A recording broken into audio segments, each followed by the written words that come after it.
hoje, 28 de setembro de 2021, às 19 horas, no plenário Walter Azambuja, Rua Humaitá 424. Gostaria novamente de saudar os colegas vereadores, saudar a Cris, o Claudio Omar, a plateia, as pessoas que nos assistem em casa e aos funcionários desta casa.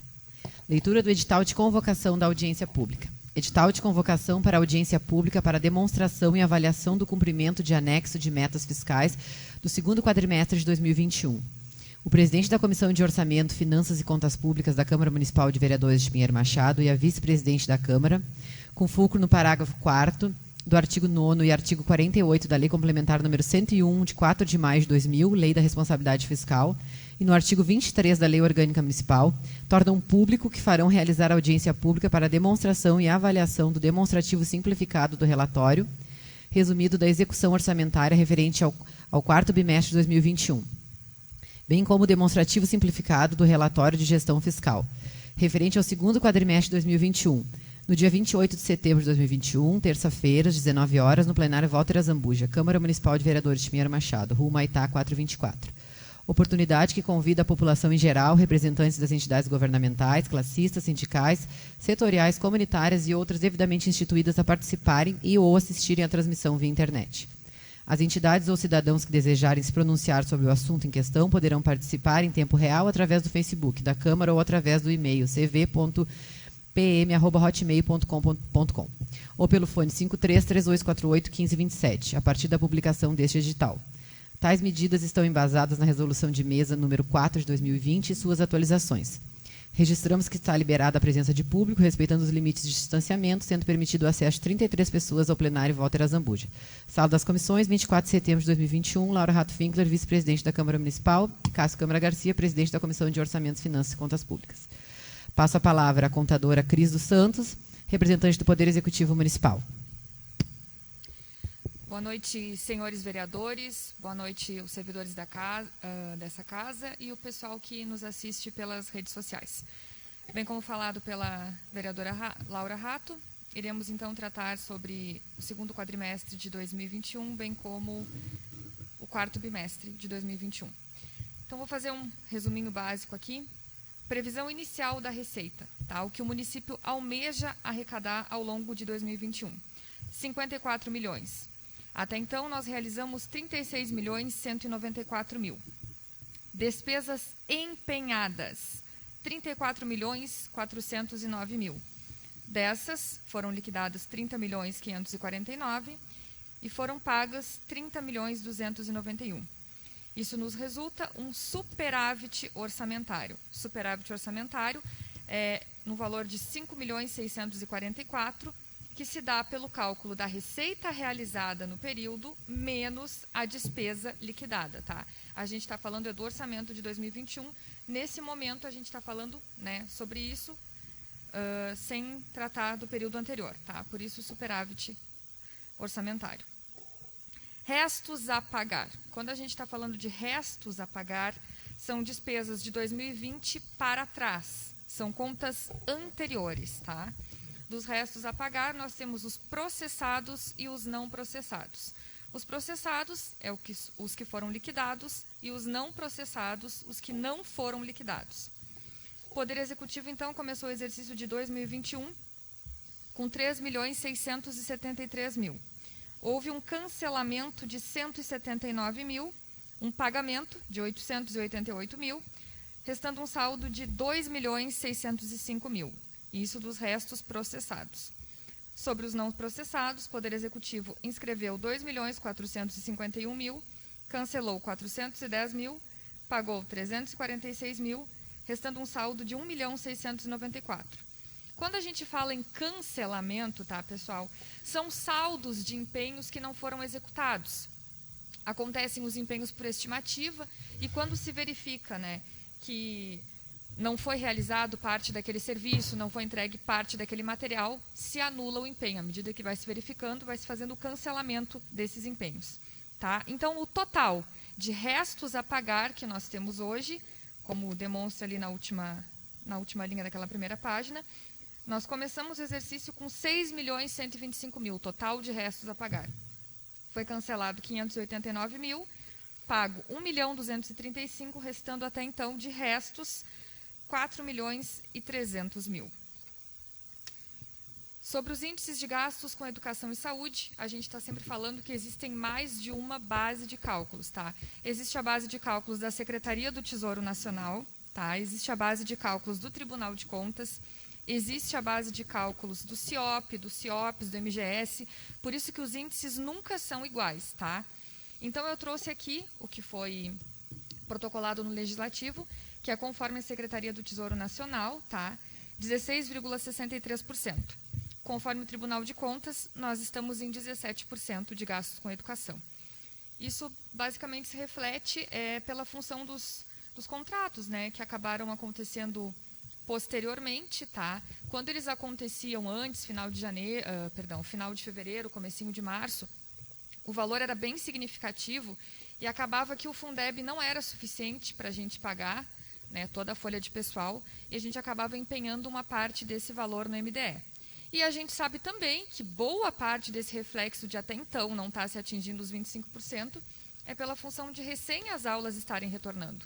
Então, não se tinha despesa com transporte, né, com combustível, com manutenção de veículos, enfim.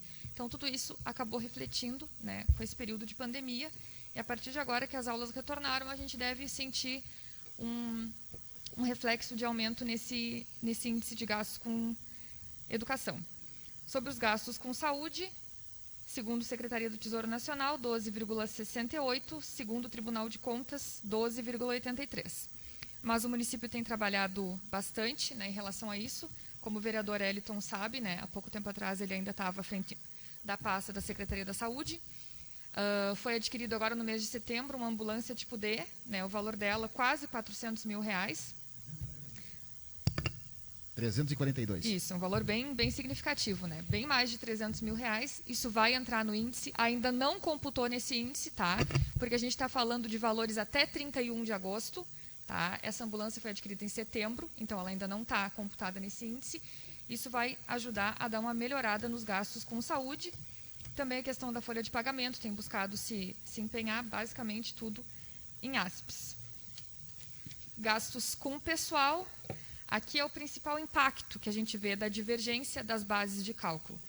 O que acontece?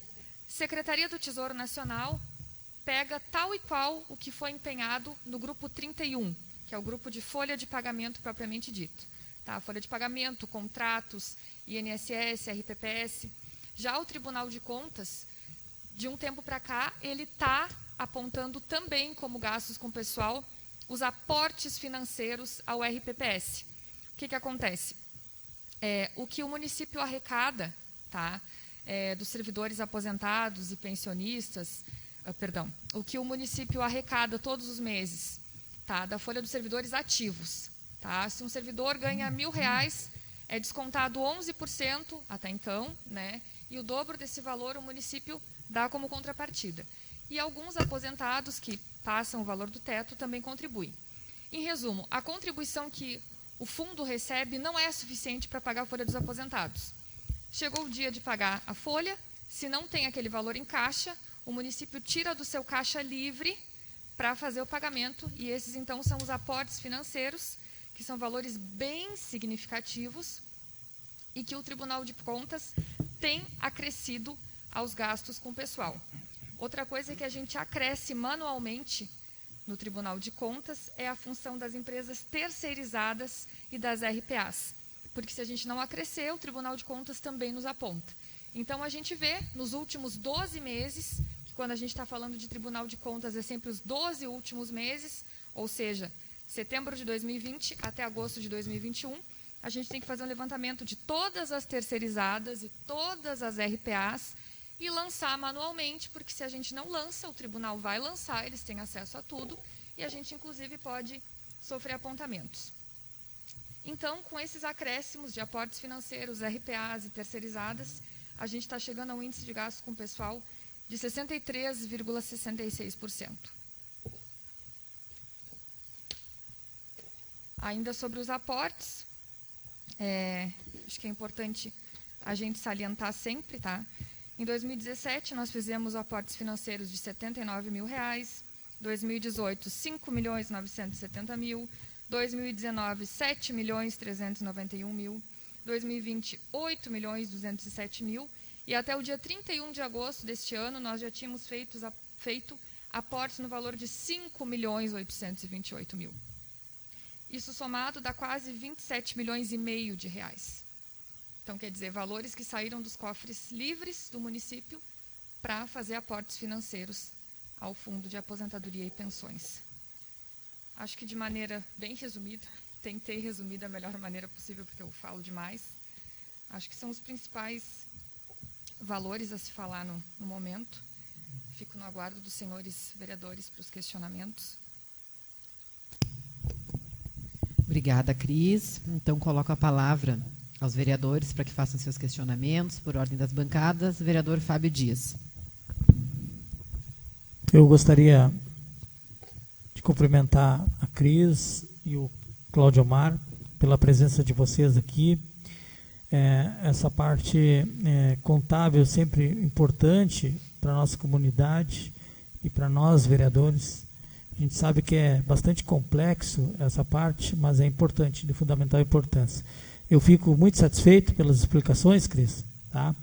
E dizer que essa casa também está à disposição de vocês para o que vocês precisarem. Muito obrigado, presidente. Vereador Renato Rodrigues. Estou satisfeito com as questões, presidente. Vereador Eliton. Boa noite aos nobres vereadores, novamente. Ao Cláudio Omar, meu ex-colega secretário. Privilégio trabalhar contigo, trabalhar com a Cris também. Viu, Cris? Privilégio. Pude aprender muito contigo. Né? Aprendi muito também com o Cláudio Omar, mas contigo principalmente pelo tempo de vivência, Cris. Até porque tu tem um conhecimento muito grande. E assim como o Frank, eu sempre digo para o Frank, né, que o Frank me obrigou a estudar mais, porque tinham muitas demandas do controle interno e, obviamente, tem que estar sempre por dentro. E contigo a mesma coisa, porque tens um grande conhecimento da área. Da parte contábil e financeira do município, eu posso falar bastante da área da saúde, e como estava ainda nesse último momento, e até para os meus colegas vereadores aqui terem o conhecimento, a gente poder dialogar e amadurecer mais ideias futuramente, né? Hoje a gente atinge 12,83% do índice da saúde, e o mínimo de investimento são 15%. Né? E nos anos anteriores nós não conseguimos atingir esse índice. Mas por que nós não conseguimos atingir? Nós tínhamos o índice, o percentual, porém nós não tínhamos o financeiro. Eu fico muito feliz quando a Cris fala em superávit, porque nos anos anteriores nós escutávamos o déficit. Né? Então nós não tínhamos o dinheiro. E por que a gente deixou de investir em saúde? Porque não tinha dinheiro. O funcionário chegou a ficar 2, 3 meses na Elisete sem receber. E da onde saía esse dinheiro? Saía do recurso livre. Então, as ações em serviços públicos em saúde, o ASPES, foi prejudicado. Né? A gente tinha uma grande dificuldade e um grande desafio, que era o quê, né, Fábio? Era prestar o serviço com menos dinheiro. Né? Essa era o grande... Inclusive, eu disse nessa casa aqui, o vereador Renato talvez lembre, lá em 2018, que eu dizia, olha, o grande desafio nosso é prestar o serviço com menos dinheiro. Porque tinha o índice, mas não tinha o pila para poder investir. E agora aqui, para a gente chegar nos 15%, o planejamento que ficou realizado, e com certeza o prefeito Ronaldo vai seguir à risca, porque ele tem essa vontade de poder bater essa meta. Então, são 342 mil da ambulância tipo D, vai faturar a ambulância, assim que pagar, entra no índice, no próximo. São mais 135 mil de uma ambulância tipo A. São mais 200 mil em medicamentos, que a farmácia básica, nós já deixamos autorizado para que a farmácia básica adquira medicamentos, e o Thiago vai sofrer, ou melhor, vai poder ter esse bônus de ficar até fevereiro, março, sem comprar medicamentos. Né? São mais 200 mil. São mais 160 mil do projeto Fila Zero, que nós vamos falar mais para frente. E são mais 135 mil de previsão de pagamento para a folha de pagamento dos funcionários novos que vai entrar na nova licitação. Então, o planejamento está ali. Ele dá um total de 972 mil, nós trabalhamos com uma margem de segurança. Né? E se o valor ultrapassar muito, o que o governo vai fazer? Ele volta para os recursos vinculados. Né? Então, ele vai trabalhar de acordo com o que puder. O planejamento que está aqui dá margem para o governo flexibilizar. Não, vamos investir mais do recurso livre para poder atingir os 15%. Beleza. Não, vamos ter que tirar o pé agora aqui, vamos enganchar no recurso vinculado. Então, eu tenho certeza que a saúde fica tranquila. Na educação, em função da pandemia, né? Então, a educação parada no chão, não tinha transporte, não tinha gasto com combustível, não tem gasto com manutenção. Os professores foram contratados a posterior. Né? Eu tenho certeza que talvez aconteça a aprovação para flexibilizar esse índice. Né? Mas eu fico muito feliz, Cris e Cláudio Omar, pelas explicações de vocês. Né? Também estou à disposição. né, quero continuar aprendendo e convivendo com vocês. Obrigado pelo espaço, presidente. Vereadora Elisete. Boa noite, Cris. Boa noite, Claudiomar. Agradecer a presença de vocês aqui. Achei muito bom, né, o esclarecimento, muito bem esclarecido. E muito obrigado. Boa noite para vocês. Também agradecer a presença de vocês novamente aqui, o Cris e o Claudiomar. Sempre a Cris bem prática, né, bem técnica, tranquilamente. Dá para até quem não entende muito do assunto consegue ter uma noção e entender. As explicações são bem satisfatórias sempre, tá? Cris, muito obrigada. Cris, te passo a palavra novamente. Não sei se tu queres. Acho que o vereador não fez nenhum questionamento, né? Não sei se tu tem mais alguma coisa a declarar. Não, eu só tratei de tentar resumir da melhor maneira possível. Se alguma coisa não tinha ficado clara, acredito que não, né? Os senhores vereadores não perguntaram. Então, da minha parte, agradecer ao público que nos acompanhou, agradecer aos senhores Aline, vereadores. nada nas redes sociais? Não. Tá bem, então. Muito obrigada mais uma vez, Cris, Claudiomar. Não havendo mais nada a tratar, declaro encerrada esta reunião de audiência pública. Boa noite a todos.